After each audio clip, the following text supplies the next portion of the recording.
Welcome to using feedback to manage recruiter performance. My name is Ian Alexander, and I'm co-founder and CMO of Survale, and I'm joined by Jason Moreau, who is the co-founder and CEO of Survale. Jason, welcome. Thanks. It's great to be here, Ian. Yeah, it's always good to be talking about candidate experience, and today we're kind of addressing it from a different angle. Today we're here to talk about how to use feedback to help manage recruiter performance and the whole performance management process. So for context, Survale is a talent feedback program designed to gather feedback from candidates, recruiters, and hiring managers as they go through your hiring process.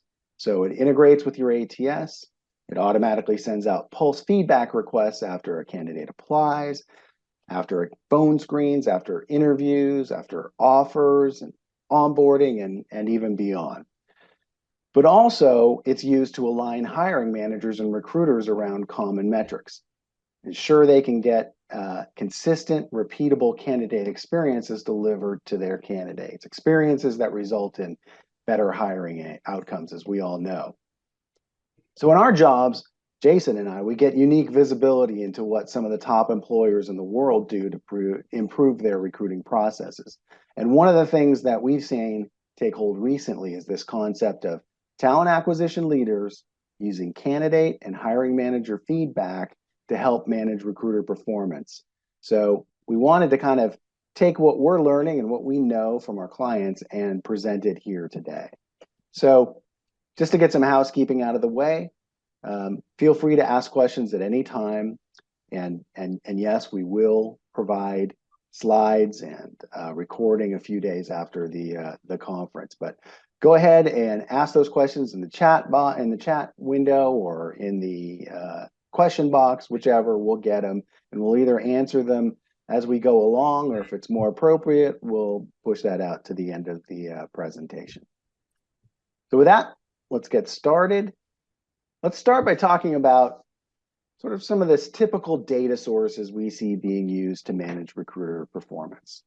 So how many watching put a survey link into a recruiter or sourcer's email signatures?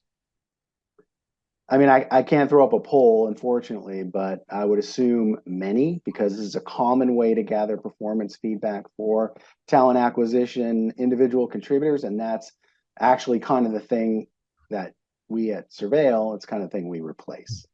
On the plus side, slipping survey links into direct emails from your recruiters or into automated responses in your ATS. It's easy to do, right?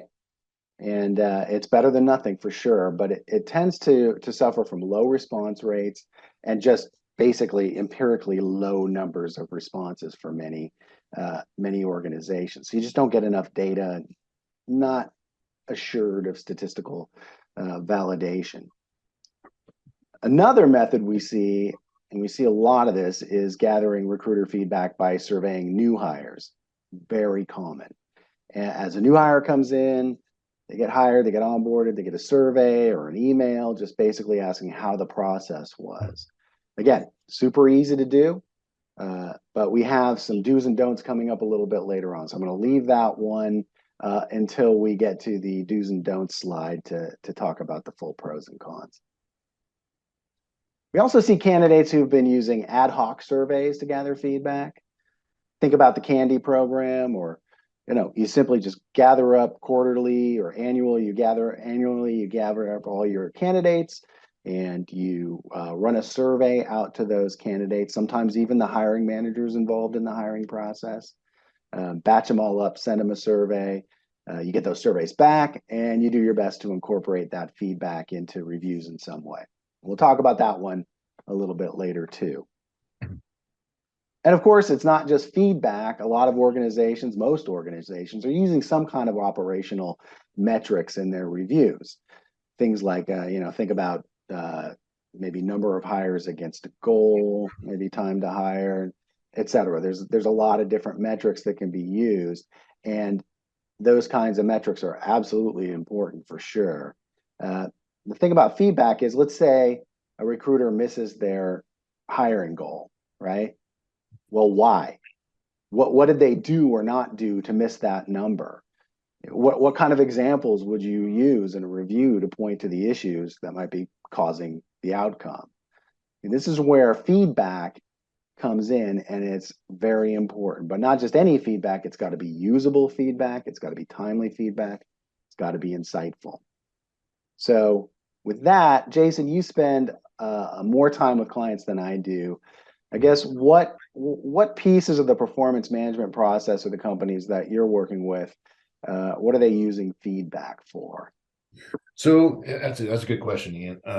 When the companies, I'm going to give you a little bit of background. So when we first built Survale, we built it to go and diagnose, figure out where the issues are with your people, process, technology, right? That was how we started.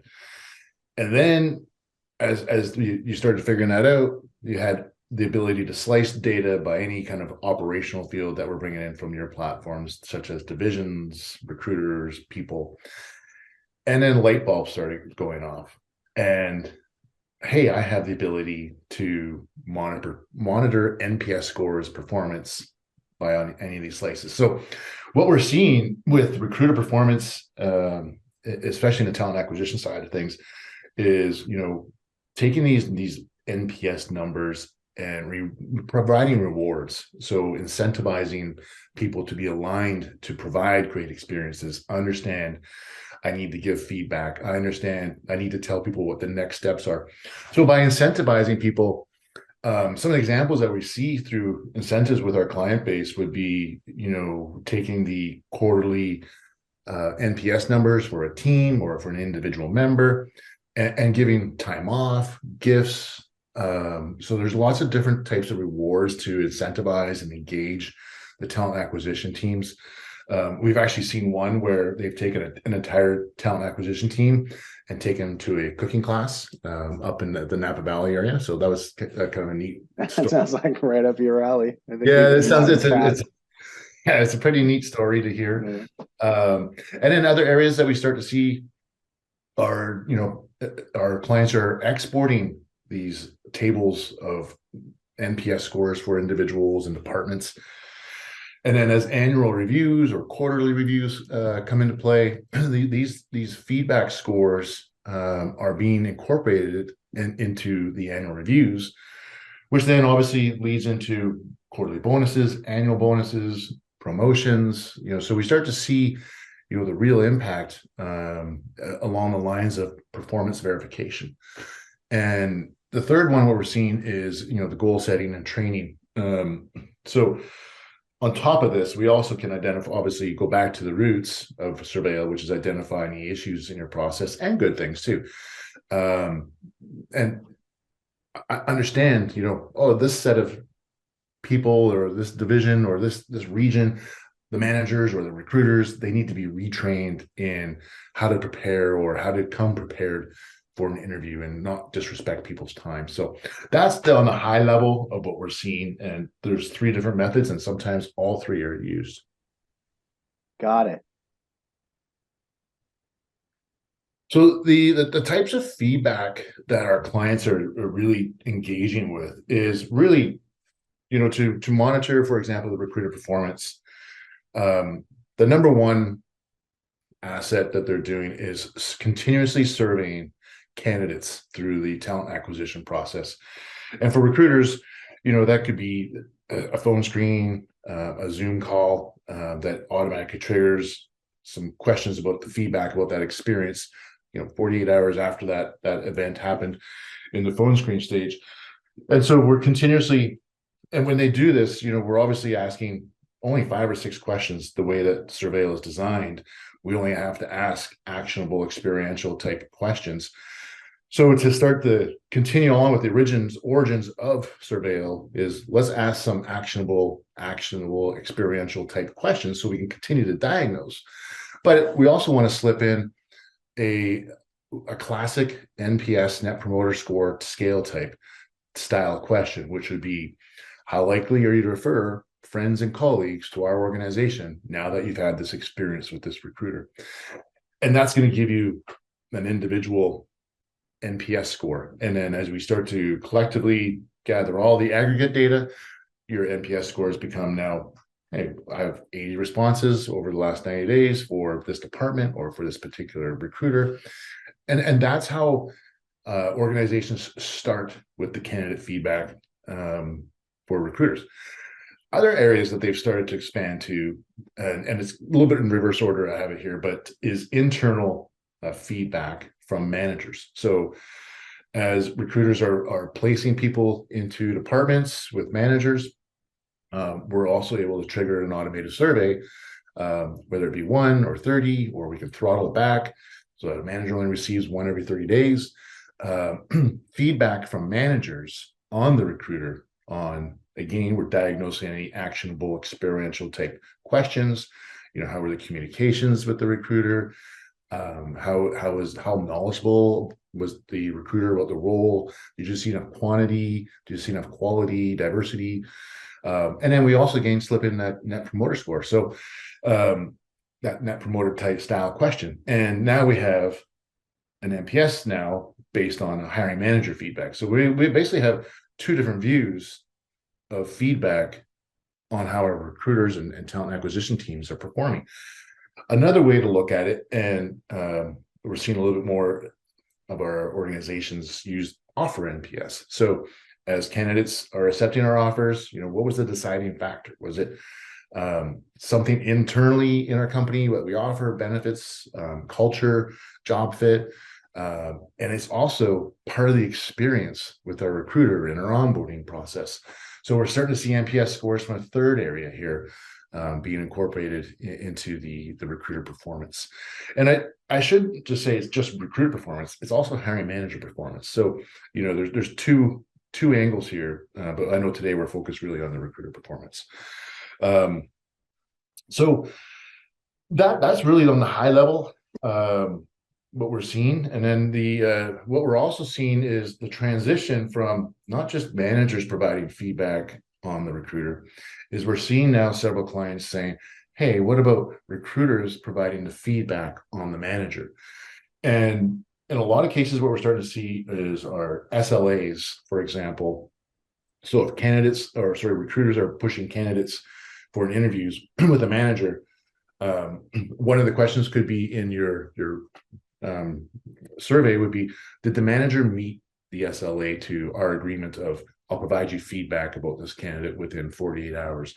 There's a lot of important things that we can learn from the recruiter about how hiring managers are performing. And, the managers, are they prepared? Are they knowledgeable? Knowledgeable about the company and the role that they're coming into? So we're definitely seeing a trend again on recruiter feedback on the managers in this process too. Awesome. So why don't we quickly take a look at some of the kinds of dashboards or feedback that would be presented to a leader or a hiring or a manager of an individual contributor, see what they might see. So Jason, I'm going to give you control back. Okay. All right. Thanks, Ian. I got control of the screen. Can you see it? Yep. Okay, great. So I've just got one little example up here. On this would be a typical dashboard that can be shared off to a leader of a team, a manager, or individual, locked down to a specific screen. And, in this case here, this is pretty much like a read-only kind of screen for this particular leader. But as you can see along the top here, we're displaying some overall metrics. So here's an overall NPS score for our entire department or our entire organization. Then we have our North American recruiter satisfaction widget. And then we have also broken out, what does my APAC region recruiter satisfaction look like? And then our overall hiring manager satisfaction.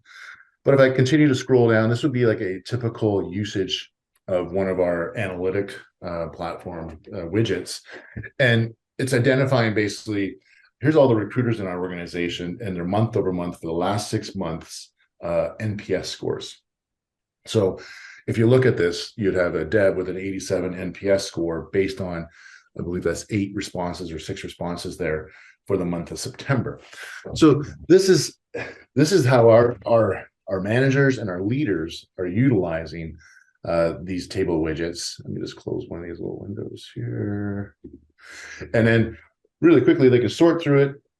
Okay, there's a lot of data here. Well, really, with one click, you're able to download this as a CSV file now, put it in, you can sort it, share this around, include it into your performance reviews, organize who's our leader, who's got the strongest average. And it's not just trying to identify the negatives, what we see our clients do, is they're also looking to see who's my star performer and what is my star performer doing. So I might look and say, if I after my sort and say, oh, my recruiter here, Jamie, what is it that Jamie's doing that has an 86 NPS score? So I could go back inside my phone screen surveys now and dive in, zoom in on Jamie, understand some of the actionable feedback, take a look at the comments that are coming back from the candidates and from the managers, and really identify what is it that makes Jamie shine, and how do I incorporate this into our future training of our talent acquisition team members so that I create more Jamies. And isn't that what everybody wants, is more Jamies essentially? So it becomes a way to, how do I clone such a great process? So this is a typical widget. I'll just keep scrolling down a couple more. You can also slice this candidate feedback, hiring manager feedback by department, by divisions. It's all depending on whose eyes this is landing on, that you might want to see data presented a little bit differently. So if we operate in multiple regions, here's a way for us to slice out and understand candidate feedback or hiring manager feedback by region globally. And then if I was a manager or a leader within the APAC region, I just want to see my recruiting team and talent acquisition team in the APAC region, I could be shared a widget just with my team locally there. So there's a lot of power and a lot of understanding on how we look at this kind of feedback. So that's a quick little glimpse there. Awesome. Awesome. All right, so we've talked about some of the types of feedbacks companies are using to manage performance, and got to look at some of the ways that happens. So let's talk about some do's and don'ts. I promised this earlier. Whether you use an automated platform or not, there's some practices you should be thinking about as you're doing it. So new hire feedback.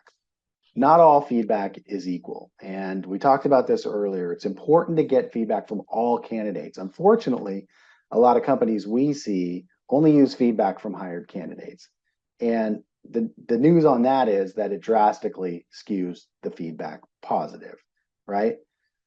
These are your hired employees. Obviously, these candidates won the game, and their feedback typically reflects more about how they want to fit in and how they want to reinforce your decision to hire them, more than it reflects any sort of honest assessment of the recruiter performance. And obviously, you don't want to hear just the good feedback, right? You need to hear the bad, and you want to get a balanced perspective, and you don't get that with hiring manager feedback alone. You just don't.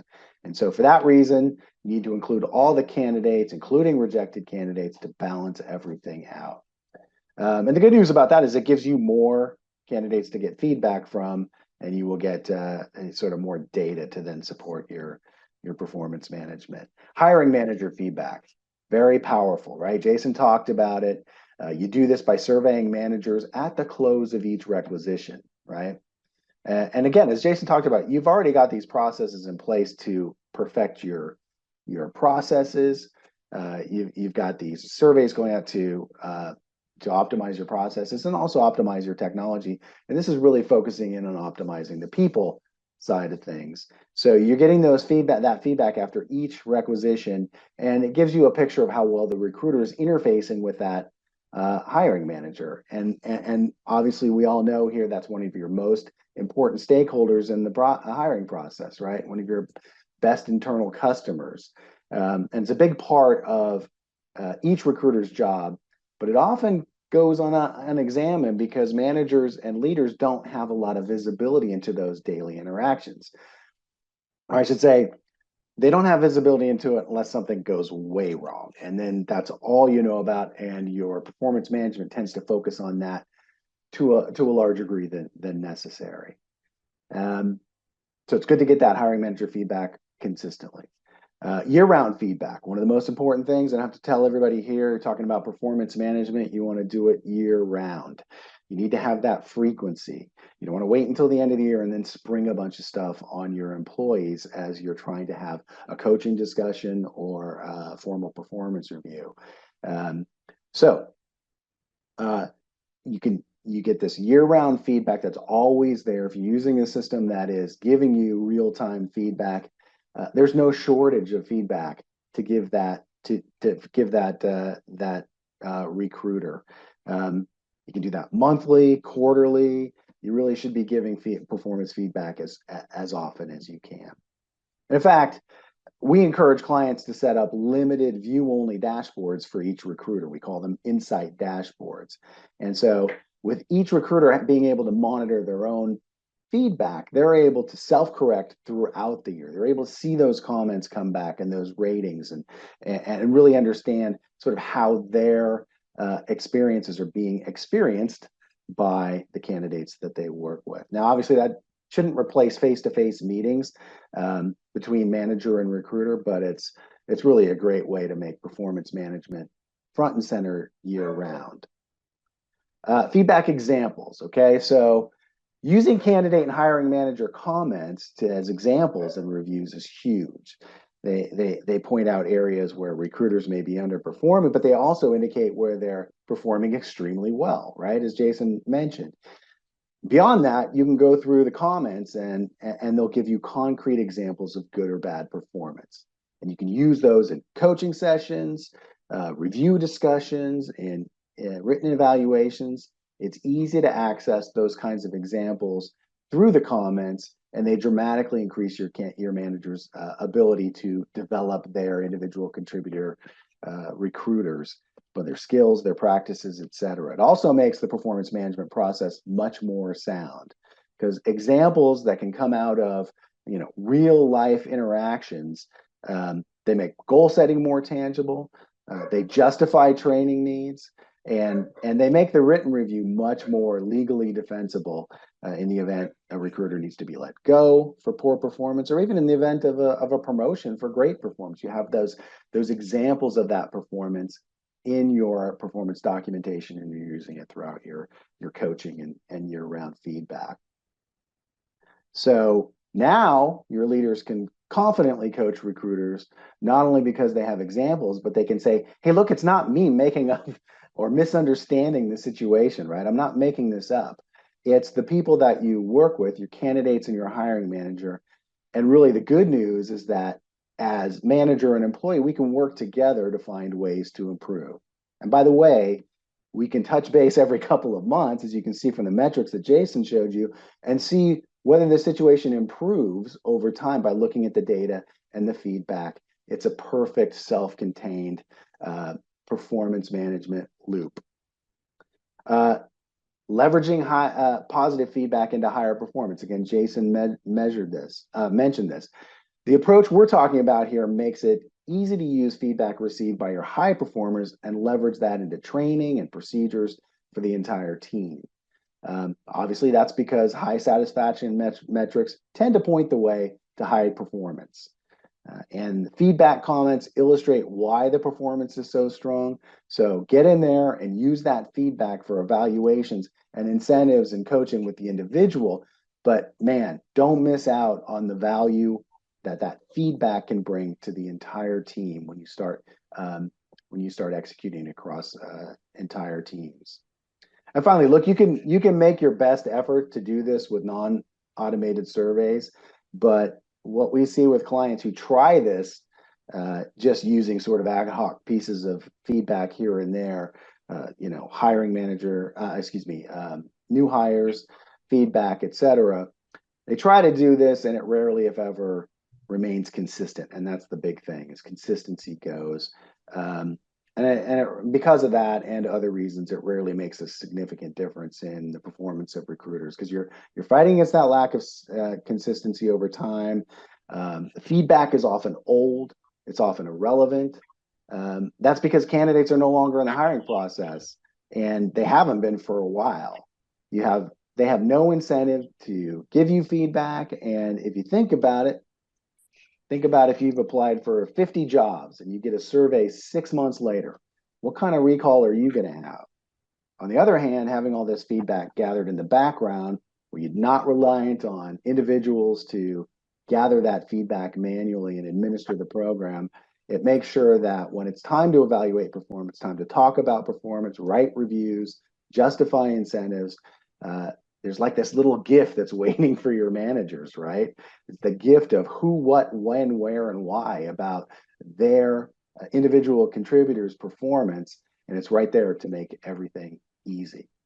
All right, so to summarize here, using recruiter feedback to manage performance strengthens all aspects of whatever performance management process your organization uses. You're quantifying the results of interactions each time the recruiter has one. You're enabling managers to incorporate candidate satisfaction scores with examples of that performance into the substance of the performance management process, whether it's coaching, training, discussions, et cetera. Makes the whole process and the outputs of performance management much more legally sound. By using candidate feedback to measure hiring manager performance, it naturally aligns hiring managers and recruiters around common outcomes. And best of all of these practices create a culture of high performance and continuous improvement. I hope you can see if you've got this data and you're using it and surfacing it and using it in discussions and allowing individual contributors to interact with their own personal data, you're really setting the tone of an organization that's out to improve continually. When stakeholders and leaders in the hiring process have easy access to this data, both their own and others, improvement simply becomes a matter of looking at the data and making changes based on that data with individuals and then across team populations. So what we see with clients who've implemented this approach is that they kind of discover what they thought was happening, what they thought they understood was clear and being implemented consistently actually isn't. Not across the board for sure. Because the reality is that with time and with churn and changing dynamics, processes and procedures and practices often break down. They need to be continually managed. And that's being able to scan a table showing satisfaction scores for all your recruiters, like Jason just showed you, being able to hone in automatically and easily on the bottom performers, then digging into areas where candidates or hiring manager satisfaction dips. That tells a story. And it's a story of how recruiters' performance is viewed by their candidates and by their hiring manager stakeholders. And it's real data, it's objective data. Well, I guess it's not objective data. I guess it's subjective data on some level. But it's though it's technically people's opinions, it's a lot of them, right? And they're telling you what's happened out there, and they're telling you what's happened out there at scale, which is really important. So tapping into that makes coaching, training, even rethinking your process dramatically easier and more effective. And by the way, feedback for managing recruiting performance is really a side benefit at the end of the day, right? Because if you've got this in place, you're out there using it to try and improve your processes, and it's just sitting in there, like I say, like a little gift waiting to be opened by your leaders and your managers to be able to really optimize their people and make significant gains. So with that, actually, we're running a little bit long. Why don't we just close this down? And if you have any questions, you can reach out. We've got the contact information there. And thank you, everybody. Hope it's been helpful. Jason, thank you. You're welcome. Thank you. Everybody have a great day.